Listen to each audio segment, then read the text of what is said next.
Marcos, capítulo 4, versículo 35. Para fazer essa viagem que nós começamos ontem, é necessário que nós tenhamos a palavra na mão, a Bíblia. A nossa bússola que vai indicar o caminho é a palavra, é a Bíblia. Então pega a sua palavra, você que está em casa, ouvindo pela rádio, acompanhando pela TV, pela internet, pega a Bíblia, pega a palavra de Deus. Evangelho de Marcos, capítulo 4, versículo 35.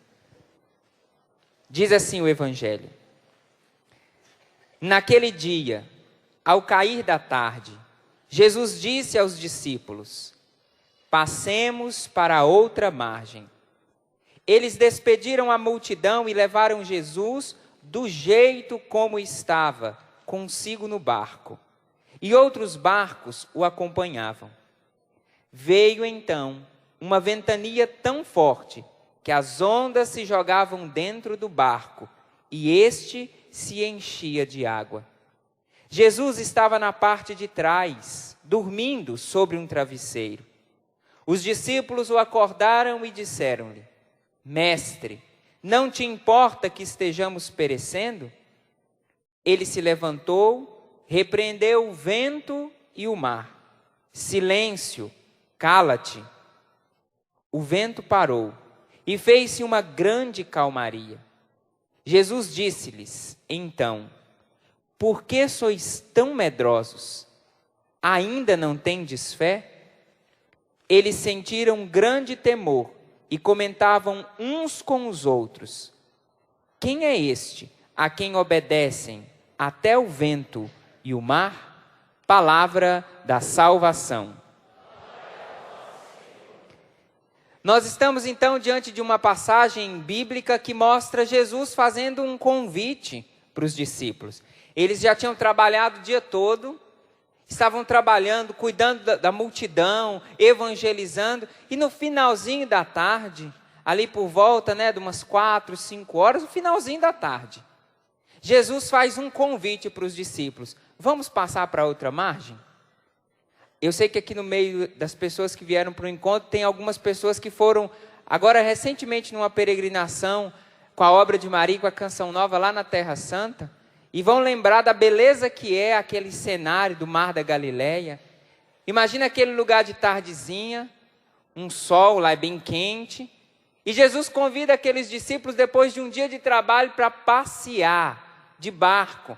Convida: vamos passar dessa margem para outra margem? Se fosse você, o que você ia fazer?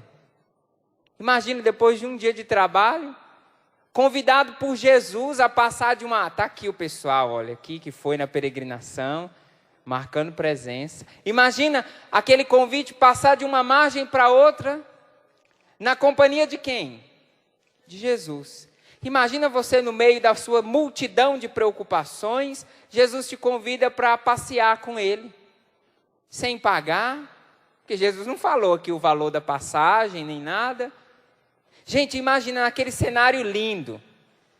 Alguma coisa podia dar errado. Imagina, a gente estando com Jesus, aceitando um convite de Jesus, na companhia de Jesus, pode alguma coisa dar errada? Naquele cenário maravilhoso. Gente, podia alguma coisa dar errada? Imagina, quem anda com Jesus pode experimentar alguma coisa errada? Quem anda com Jesus, na presença de Jesus, num cenário maravilhoso desse, pode passar por alguma situação difícil, algum problema, gente? Quem está com Jesus?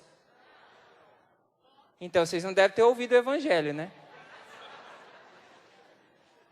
Quem está com Jesus, nada pode dar errado? Na sua vida tem algum problema? Ah, então você não anda com Jesus, né? Está vendo como a gente precisa começar a mexer numa mentalidade infantil de que quem anda com Jesus não tem problema? Gente, como é que vocês falam para mim que Jesus convidou para passear aquele dia lindo? Pode alguma coisa dar errado? Não, deu errado, gente. Acabei de ler o Evangelho para vocês. Entraram com Jesus, aceitaram o convite de Jesus e no meio da viagem o que aconteceu? Uma tempestade. E eu perguntei: pode dar alguma coisa? Não. Eu espero que até o final do acampamento vocês voltem a ouvir direito, né? Pode dar alguma coisa errada? É claro que pode. É só a gente acompanhar a vida daquelas pessoas que andaram do lado de Jesus. Foi 1000 maravilhas a vida deles?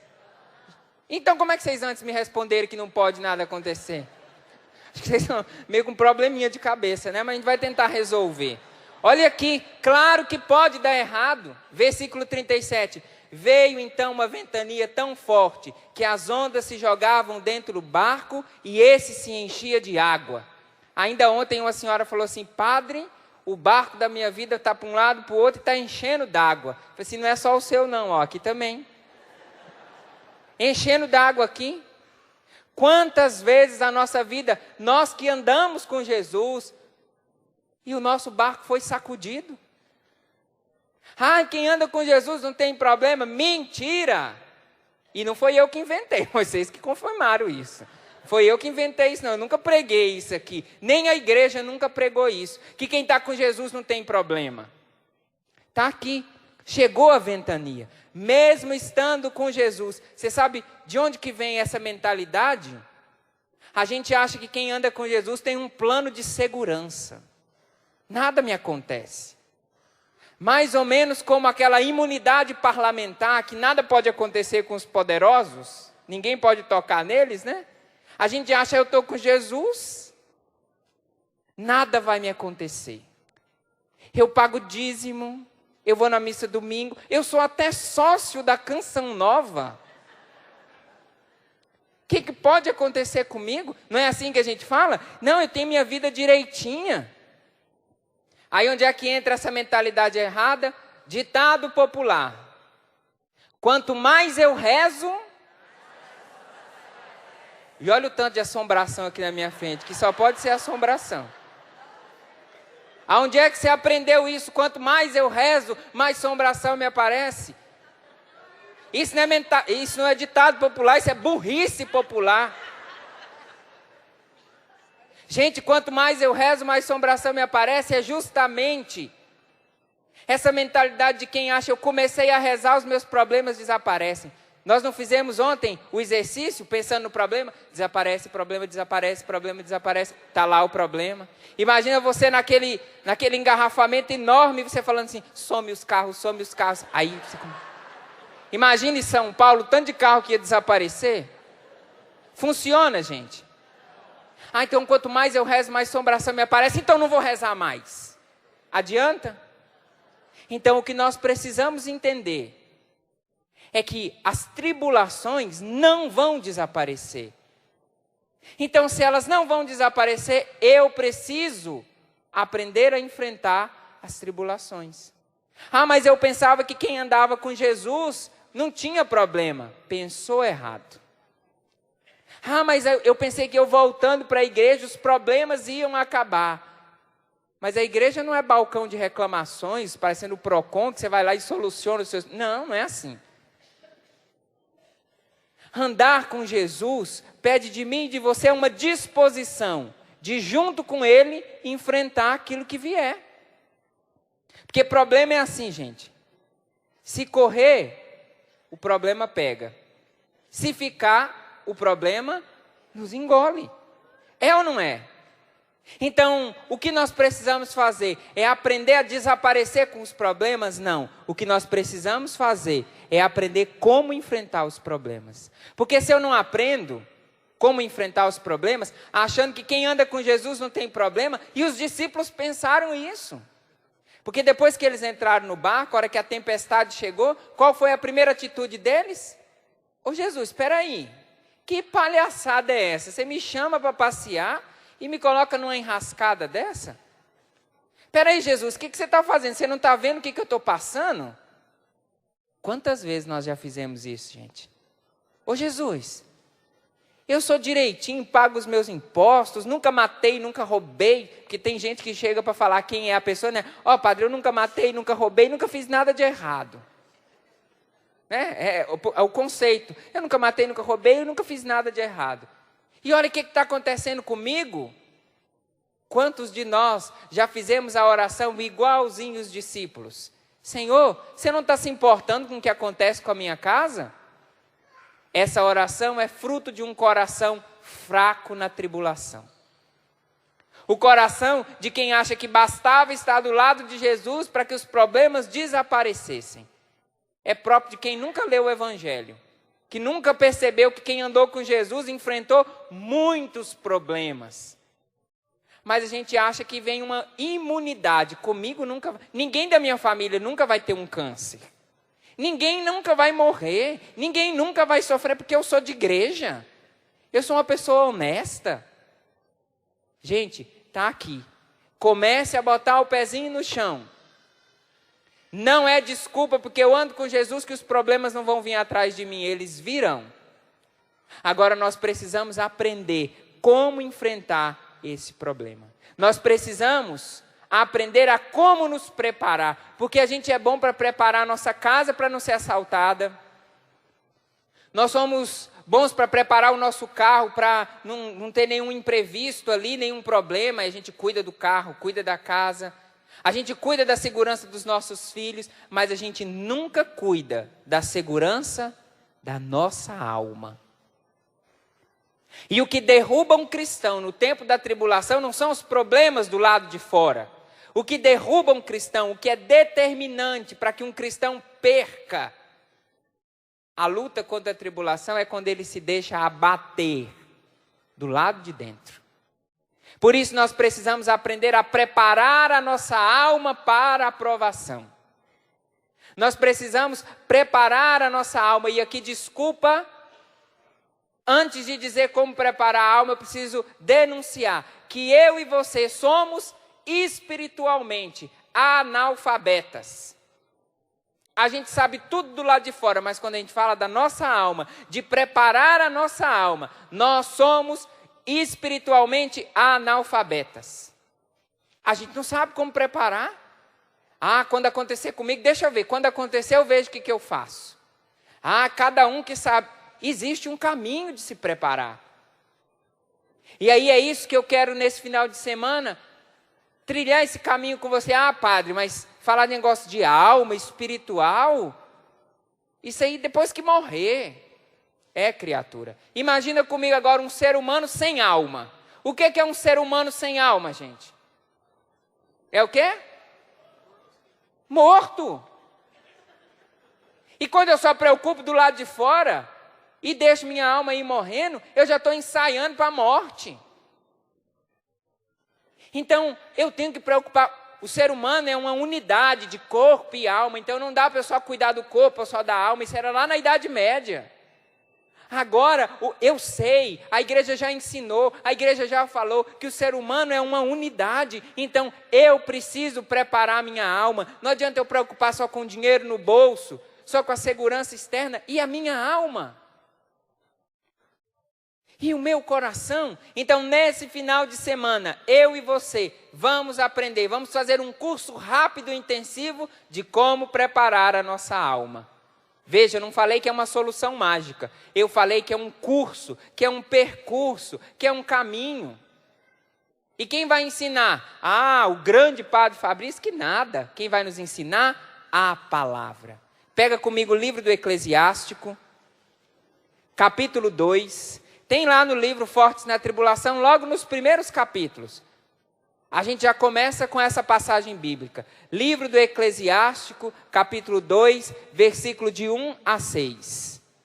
Enquanto você pega a sua Bíblia aí.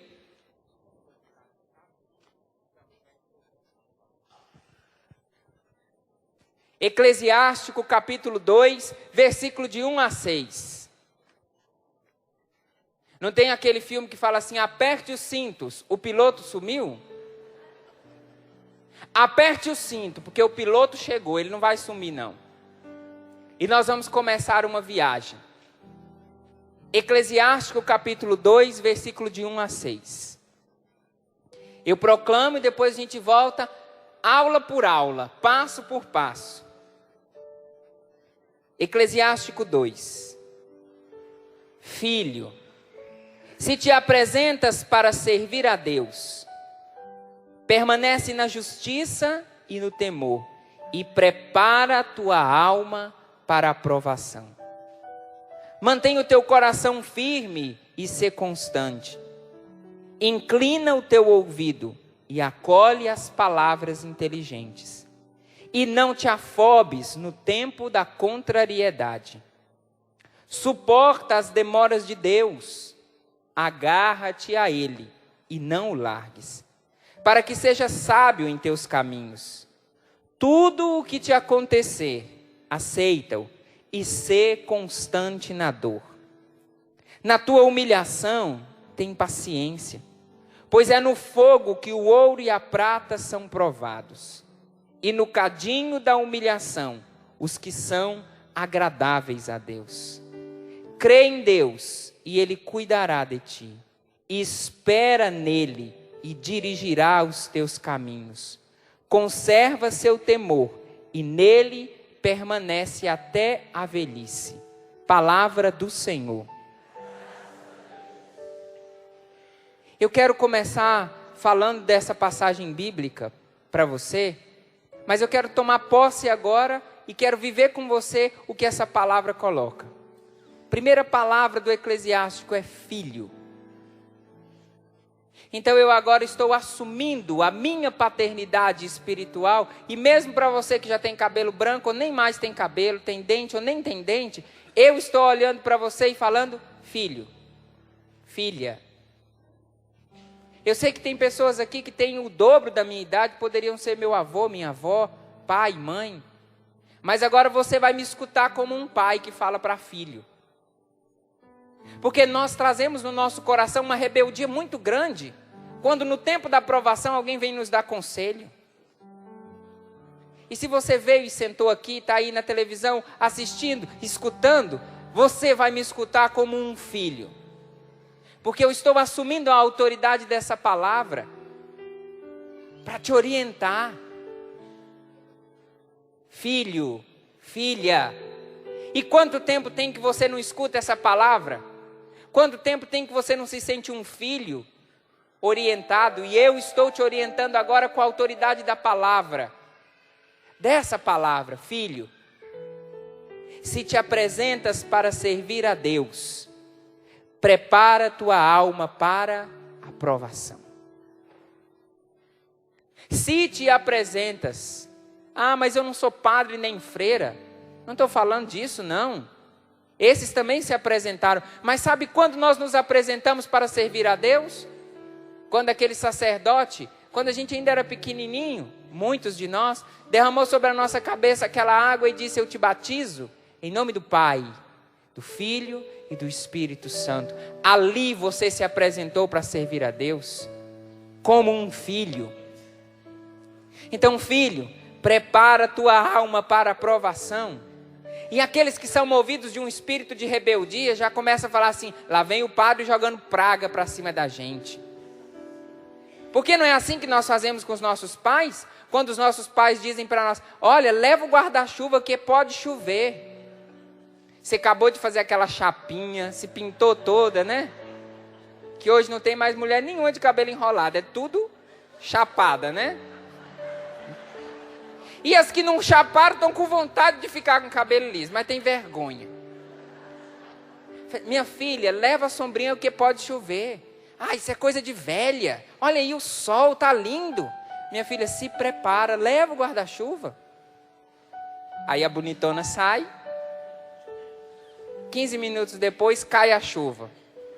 Ela chega toda ensopada, olha para a mãe e fala assim: ô boca de praga, né? Não é assim que a gente faz? Todas as vezes que alguém se aproxima da gente tentando nos preparar, e a gente não escuta, quando a coisa acontece, a gente: foi praga da minha mãe, foi praga do meu pai. Eu não estou jogando sobre você uma praga. A palavra não está jogando uma praga, a palavra está te preparando. Te prepara para a provação. Se o caminho que você escolheu foi de servir a Deus, foi de viver os 10 mandamentos, foi de viver as leis da igreja, prepara a sua alma para a provação. Ainda ontem, aí no meio eu escutei uma irmã que disse: padre, eu vim para a igreja católica e eu estou sendo perseguida agora. Irmã, prepara a sua alma para a provação. Não é praga, é cuidado de pai dizendo: prepara a tua alma para a provação. Não fica pensando que quem anda com Jesus nada pode dar errado. Olha que bobagem. Claro que pode, gente. Prepara a tua alma para a provação. E como é que eu vou preparar, padre? É a palavra que diz: mantenha o teu coração firme e ser constante. O tema do nosso encontro: tem de coragem um coração firme. E qual é a nossa reação no tempo da provação? Qual é a primeira atitude que o nosso coração no tempo da dificuldade ele vive? Não é a firmeza. A gente se torna uma pessoa dura. Dureza e firmeza é muito diferente, gente. Nós homens, quando passamos pelos momentos de tribulação, nos tornamos estúpidos, ignorantes. Bem do meu jeitinho delicado, né? Cavalo. O que tem de esposa com a marca da ferradura na testa, do coice que ganhou do marido. Não é de rir, é de chorar. Porque vocês já estavam passando por problemas, mas você deixou o coração endurecer. Quantas mulheres embrutecidas pelos problemas, de coração duro.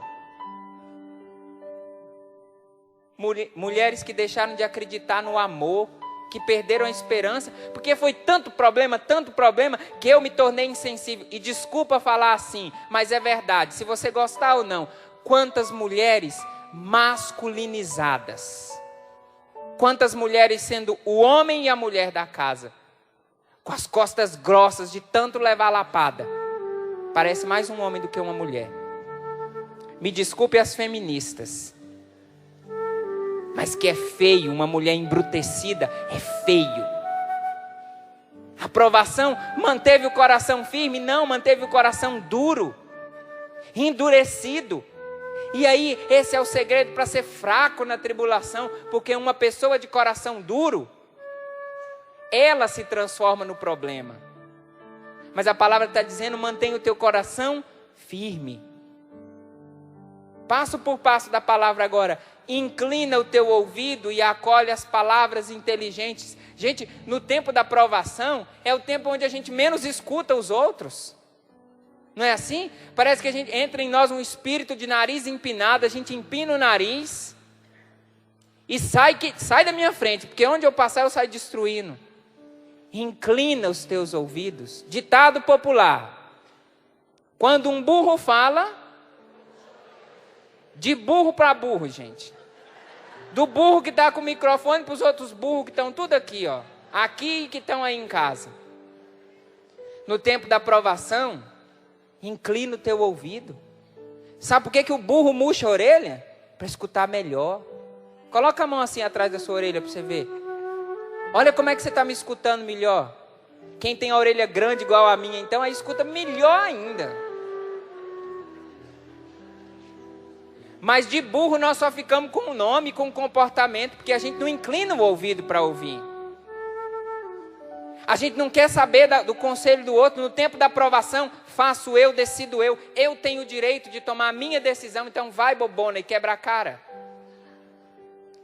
Se tivesse inclinado os ouvidos para ouvir, se tivesse inclinado os ouvidos para acolher as palavras inteligentes. Olha como é que a palavra é completa. Se a palavra tivesse acabado aqui: inclina os teus ouvidos para ouvir. Mas ela disse: inclina o teu ouvido e acolhe as palavras inteligentes. Porque se tem um tempo na nossa vida em que pessoas se aproximam para nos falar aquilo que não presta, no tempo da provação. A família se separou porque o marido traiu a esposa e as amigas se aproximam, né? Você é bonitona, faz igual. Aí se você inclina o ouvido para ouvir essa porcaria, a família fica pior ainda. No tempo da provação, você inclina o ouvido para ouvir palavras inteligentes. Cuidado com quem você está escutando no tempo do seu problema. Cuidado com o conselho daquele amigo seu que é dado na mesa de um bar, em torno de uma mesa cheia de cerveja e de cachaça. Desses amigos que estão te roubando da sua casa, onde você precisava estar para resolver seus problemas, e você está fugindo como um covarde para a esquina, para beber e encher a cara de cachaça para fugir do problema da sua casa. Inclina os seus ouvidos e escuta a palavra inteligente. No tempo da provação, muitas vezes, nós fazemos do nosso ouvido um pinico. E não me responda, senão depois eu vou ser censurado. Mas o que pinico leva? Isso aí, não responde. Senão a pregação vai sair com aquele pip. Gente, mas muitas vezes nós emprestamos o nosso ouvido para ser pinico.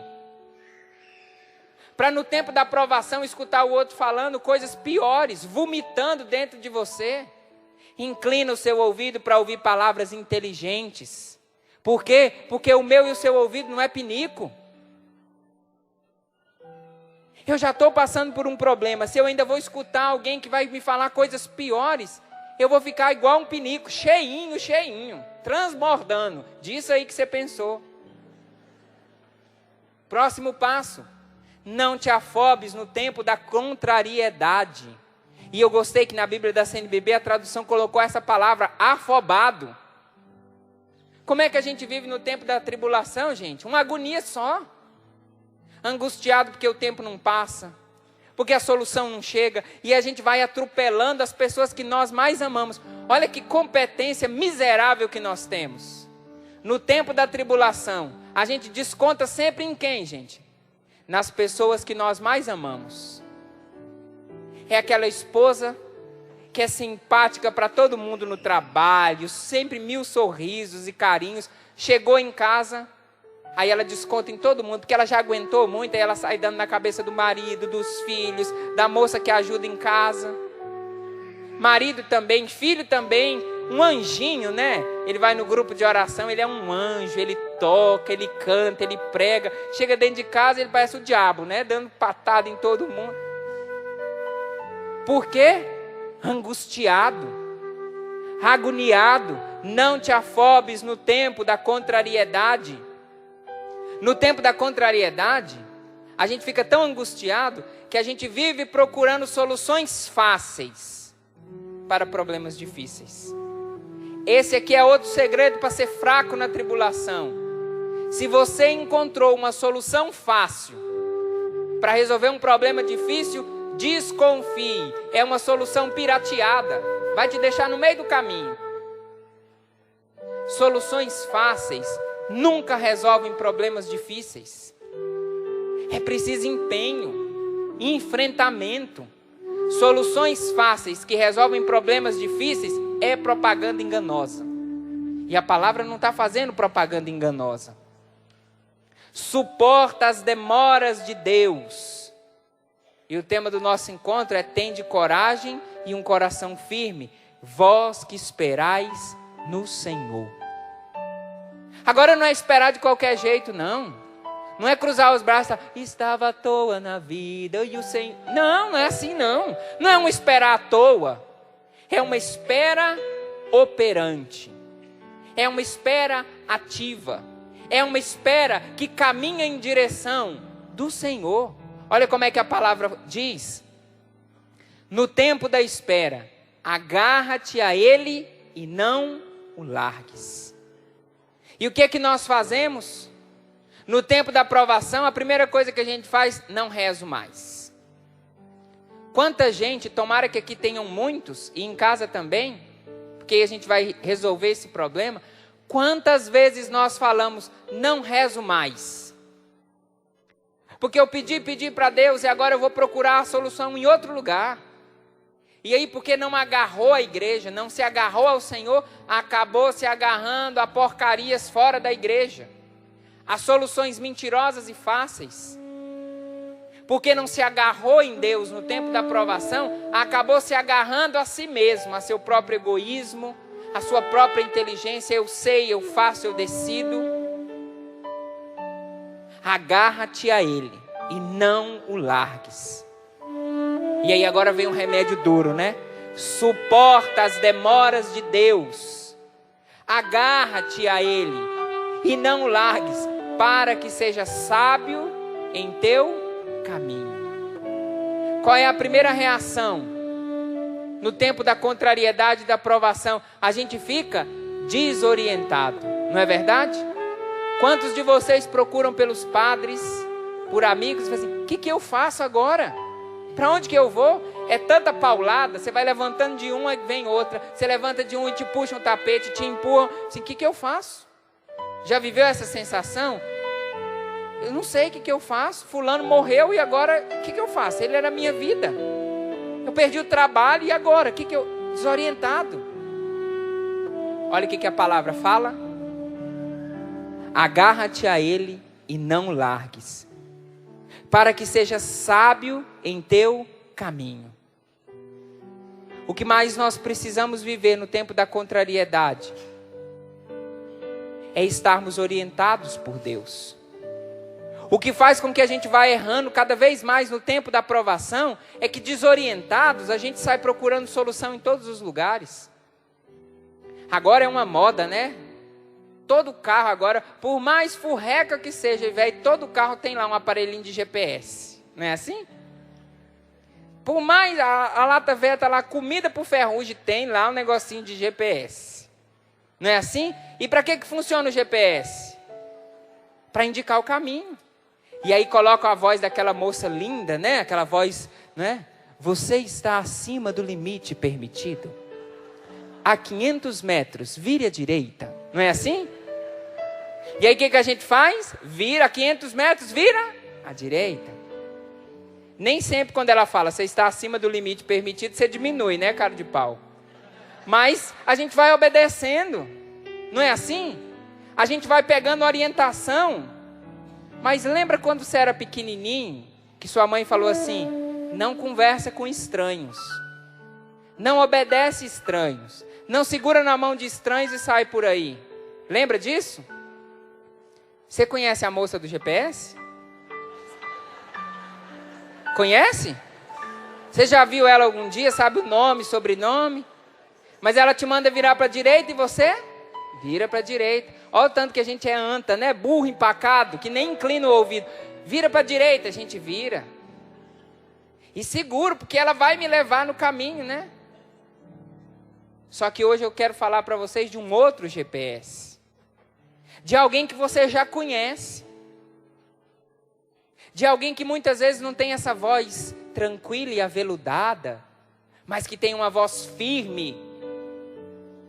Que não quer te levar só num lugar, mas que quer te levar para o lugar. E que se você está desorientado e recorre a esse GPS, ele tem a força de te orientar e de te fazer forte na tribulação. Sabe o que significa GPS? Sabe? Ó, você vê, todo mundo bota no carro, não sabe nem o que significa. Todo mundo tem, eu não sei para que funciona, mas se todo mundo tem, eu vou colocar. Não sabe nem para que é, né? Depois fica com raiva que o padre fala que é burro, né? Eu só dei o nome, mas quem vive é você assim. Sabe o que significa GPS? Aquele que você tem lá no carro, nem me interessa saber o que significa. Eu quero falar para você o que significa o GPS que eu estou te apresentando. GPS, para mim e para você que enfrenta a tribulação, significa guia para a salvação. GPS. Quer experimentar esse caminho? Fica de pé agora.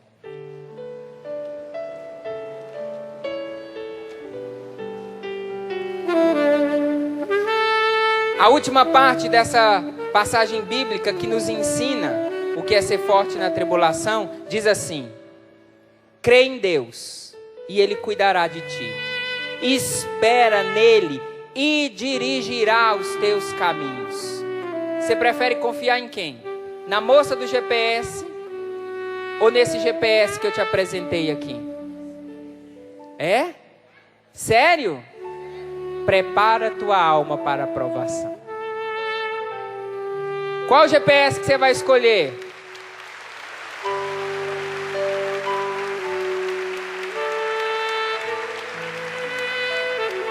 Aplaudir é fácil, eu quero ver viver agora.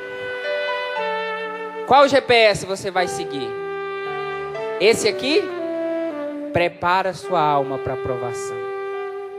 Quer seguir esse GPS? Prepara sua alma para a provação, e não é praga que eu estou jogando sobre você. Estou falando como um pai que fala para filho. Prepara sua alma para a provação. Não seja um inocente útil. nas mãos da tribulação. Prepara sua alma para a provação. Lá no livro Fortes na Tribulação, que é cópia escrita e fiel, concreta da Bíblia. Não tem novidade nenhuma lá, tudo eu copiei da Bíblia. A página que eu mais gosto do livro é a página de número 17. Quem tem o livro aí? Abre o seu livro aí. E quem não tem, depois se vira para comprar, né? A página que eu mais gosto é a página número 17. Abre a página aí. Agora eu vou pedir que você leia a frase que está escrita na página 17. Eu vou pedir que você respire fundo e leia com muita força. Leia a frase que está escrita na página 17. 1, 2, 3 e... Não, leia o que está escrito. Está escrito o quê? É uma página em branco. Nossa, mas o padre não acredita no próprio livro dele. Ele fala que a parte mais bonita é a parte... É. Porque Jesus fez um convite para aqueles discípulos. E eles entraram no barco. Nessa folha branca aqui, é o espaço que eu deixo para você tomar a decisão. Quer entrar no barco? Jesus não obrigou os discípulos. E eu não posso te obrigar. A folha está em branco. Se você chegar do outro lado da folha, é sinal de que você entrou no barco. Agora, se entrar no barco, prepara a alma para a provação. Sabe por que essa página é a mais importante? Porque aqui quem decide é você. Agora, se entrar no barco, prepara a alma para a provação. Queria que você acolhesse comigo aqui uma família muito especial. O meu irmão Lúcio, sua esposa Gi. Vamos dar uma salva de palmas para eles.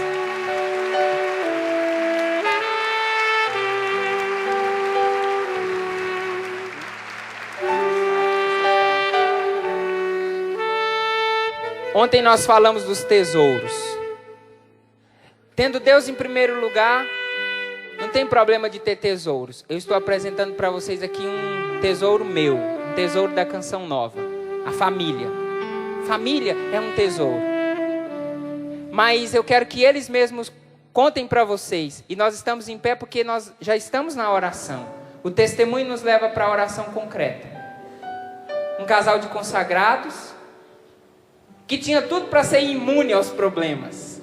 Fiéis, vivem a consagração, que tinha tudo para ter toda a segurança do mundo. Nada vai acontecer. E eu queria que eles contassem a experiência que eles viveram com o livro, mas muito maior, a experiência que viveram com o próprio Deus, né? Nesse tempo da tribulação. Eu começo dizendo, Padre, obrigada por ter escrito esse livro a nós, comunidade Canção Nova. Eu me chamo Andréia Gisélia, sou casada com o Lúcio Domício, tenho os filhos Gabriel Domício, Maria Clara. E logo que voltamos da missão de Fátima, Portugal, em 2010, julho de 2010, nós ficamos na missão de São José dos Campos, vivendo a experiência de missionários lá. Eu cheguei muito debilitada, muito frágil, e logo fui procurar os profissionais que cuidassem da minha saúde. Logo, junto com meu esposo, com os meus filhos, me apoiando, me ajudando. E nessa fragilidade toda que eu vivi praticamente do mês de julho até o ano de 2011, eu não sabia o que eu tinha de verdade. Mas eu tinha uma dor, uma irritação. Eu estava como uma pessoa quase que curvada, Padre. Triste, cara feia, palavras amargas, né, Lúcio? Como o Padre contou, a alma estava sendo preparada. Eu não sabia para quê. Mas como o Padre disse também na pregação, que quando a gente ama, a gente deposita na pessoa que está ao lado, né? E o Lúcio foi a pessoa que mais sofreu nesse tempo, tenho certeza disso. Sem saber o que eu estava passando. Quando chegou no ano de 2011, em junho, praticamente agora fez um ano, No ano de 2011 eu recebi um grande presente, que foi ir à Terra Santa. E na Terra Santa, e ele que contribuiu para que eu fosse nesse presente. Ele que lutou. E eu fui. Chegando lá na Terra Santa, era tempo de Pentecostes, e eu disse ao Senhor: olha, Jesus, eu vim aqui para ter a minha experiência contigo. Eu quero viver o primeiro amor, eu quero receber o Espírito Santo de novo, eu quero ser alegre, eu quero ser a Andréia Gisele que chegou na Canção Nova em 1996. Eu quero esse batismo. E pedi com todas as forças da minha alma para que eu viesse diferente para a minha casa. E chegando lá, vivi a experiência maravilhosa. Antes de ir para a Terra Santa, no mês de junho, eu tinha feito todos os exames que psicóloga, psiquiatra havia me pedido na ginecologista. Só que eu não sabia o que eu ia encontrar nesses exames. Voltando da Terra Santa, eu recebi os resultados dos exames. Claro que nesse tempo de espera, tudo, eu tive irmãos que contribuíram para eu ser forte, porque eu estava fraca. E eu sou fraca, mas quem me faz forte é o Senhor. E eu lembro que antes de ir à Terra Santa, uma das irmãs de comunidade, que foi a Salete Ferreira, ela nem imagina, nem recorda isso. Ela chegou na missão de São José, pegou no meu braço e disse assim: Gi, é necessário esse tempo. Não corra dele, viva intensamente, não tenha medo desse tempo. E eu chorei, porque ela não sabia o que eu estava passando. E fui para a Terra Santa, voltei, peguei os resultados dos exames, e no resultado dos exames apresentou no útero, endometriose, nos ovários. E aí foi aprofundando cada vez mais os exames. Tive que fazer colonoscopia. Na colonoscopia apresentou um nódulo no intestino. Aí foi a dureza, porque eu não sabia se eu ia viver, se eu ia morrer, se era benigno, se era maligno, como seria isso tudo. Só que eu vi a preocupação do Lúcio, do Gabriel, que já tem 10 anos hoje, da Maria Clara, 7 anos. Eu vi a preocupação da minha família. E eu pensava, eu só tenho o Senhor. E agora, como vai ser? E aquela angústia dentro de mim, viver ou morrer, né? O que vai acontecer? E foi se prolongando os meses, eu fui fazendo cada vez mais exames, isso já era julho, já foi agosto. Quando chegou no mês de setembro, uma das idas e vindas do Lúcio de São José, aqui em Cachoeira Paulista, o Lúcio trouxe para mim o livro, Fortes na Tribulação. Eu acho que era mais ou menos nesse tempo, né, padre? E ele chegou para mim com a dedicatória. E a dedicatória dizia praticamente tudo o que eu estava vivendo. E o padre Fabrício nem me conhece. Nós estamos nos conhecendo agora, né, padre? Dizia assim... sentimos filhos, viu? Dizia assim: Gi, depois que descobrimos a presença de Deus no controle de todas as coisas, é impossível experimentar a solidão. Passamos a ser fortes na tribulação. Amo muito sua família. Padre Fabrício, seu irmão.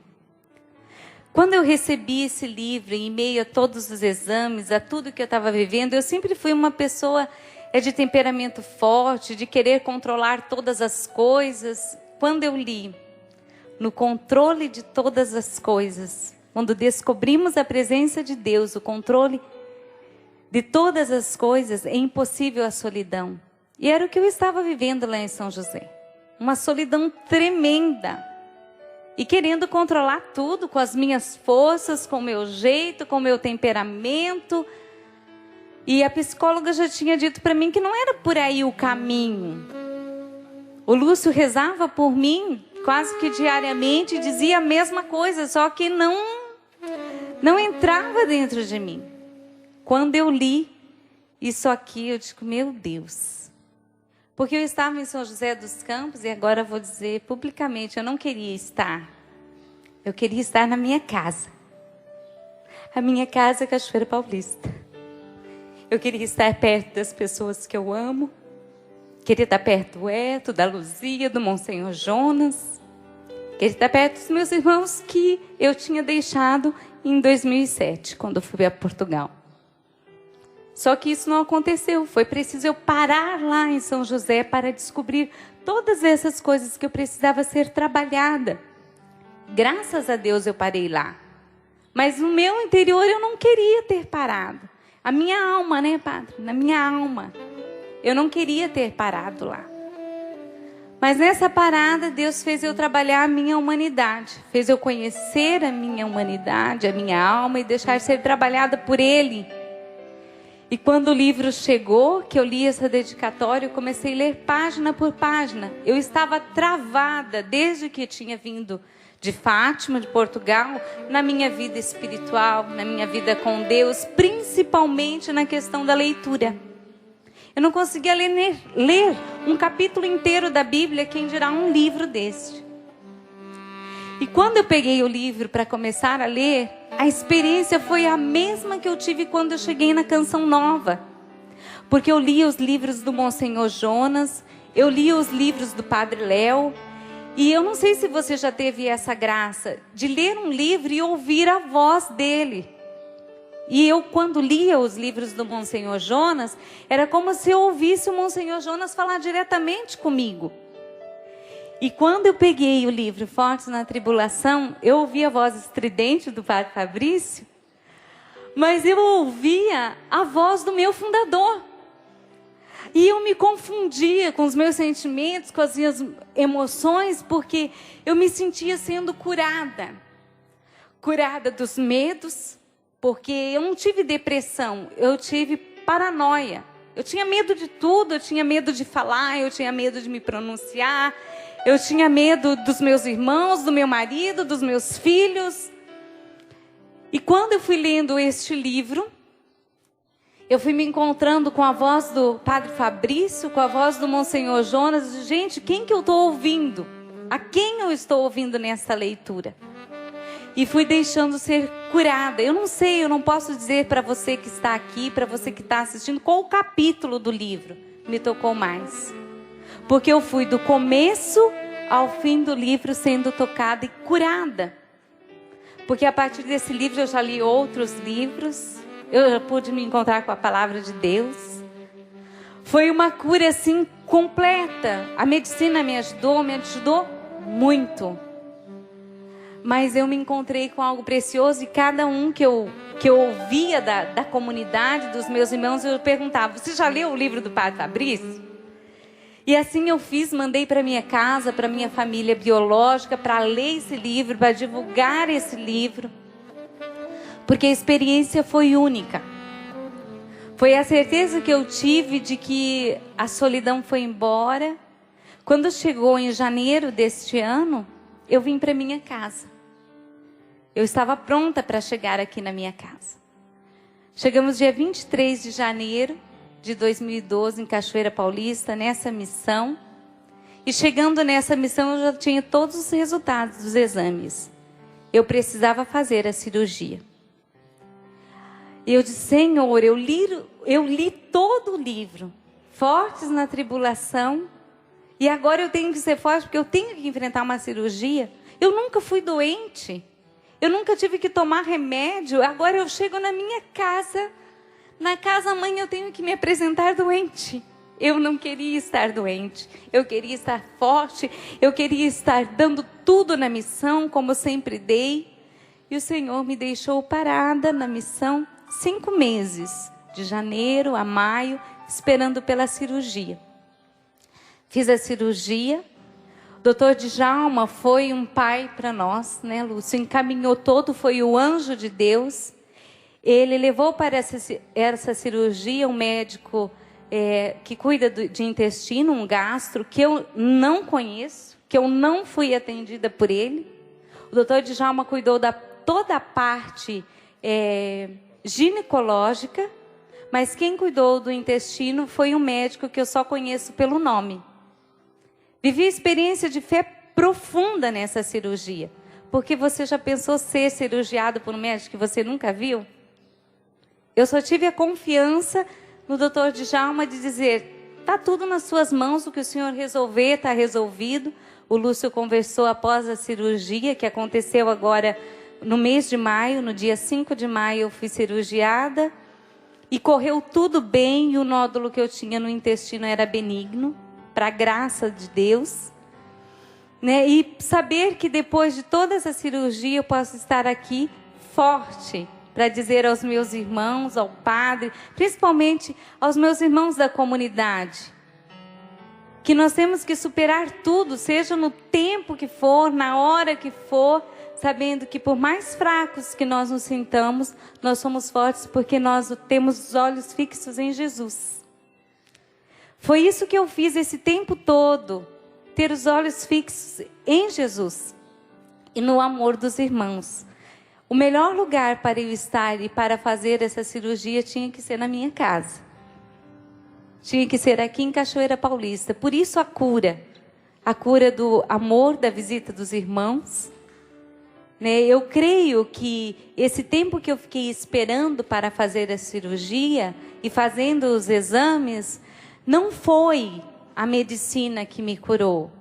Foi estar em casa e foi estar com os irmãos que eu amo. Foi o amor dos meus irmãos.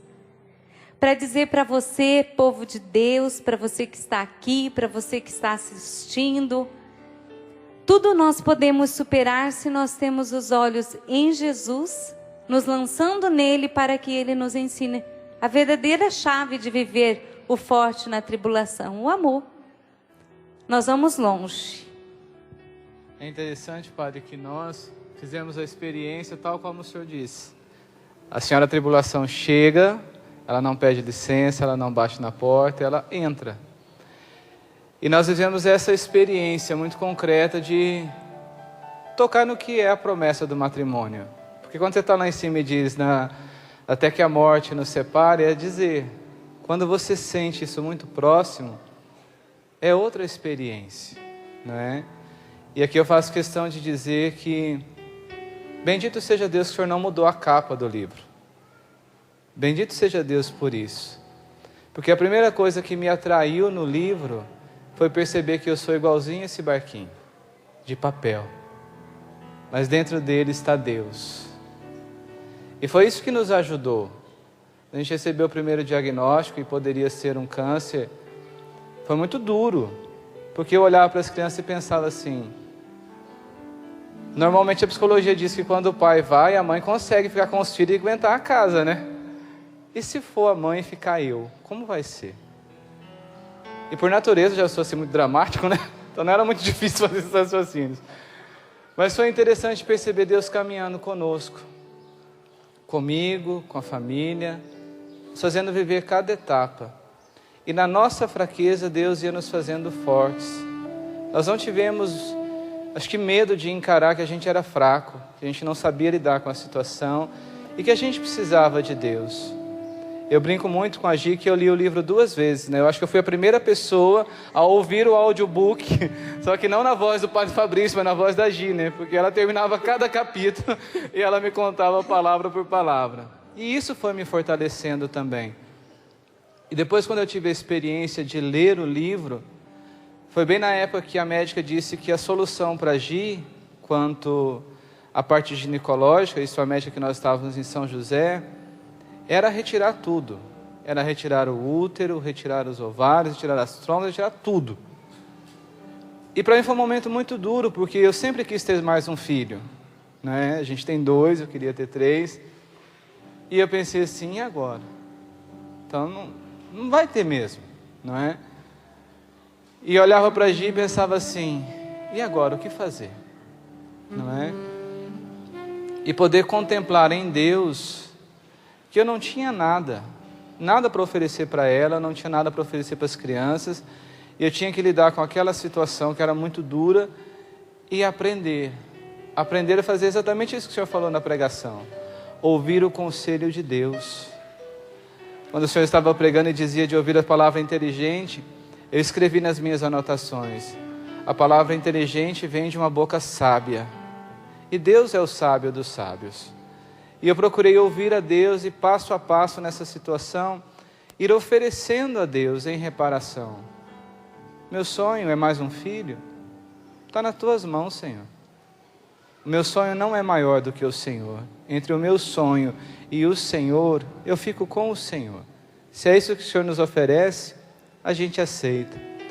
Caminhando, a gente chegou aqui, viveu a experiência da cirurgia, vivemos a experiência de contemplar a vitória de Deus.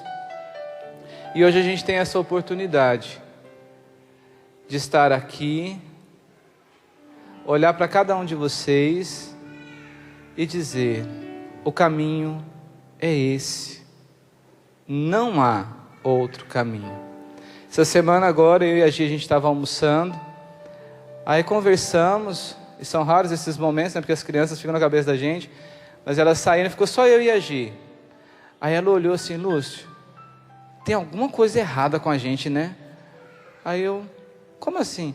Tá tudo muito calmo na nossa vida. Tá tudo muito tranquilo.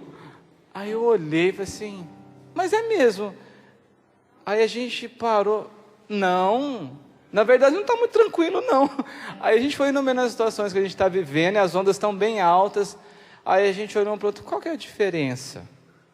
Aí a gente olhou um para o outro e percebeu que a diferença está em que nós aprendemos a ser fortes na tribulação.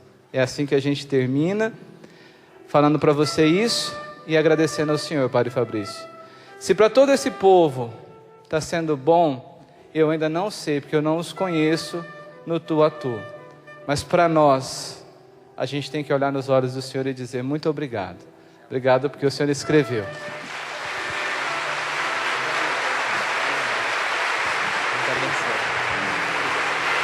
Valeu a pena.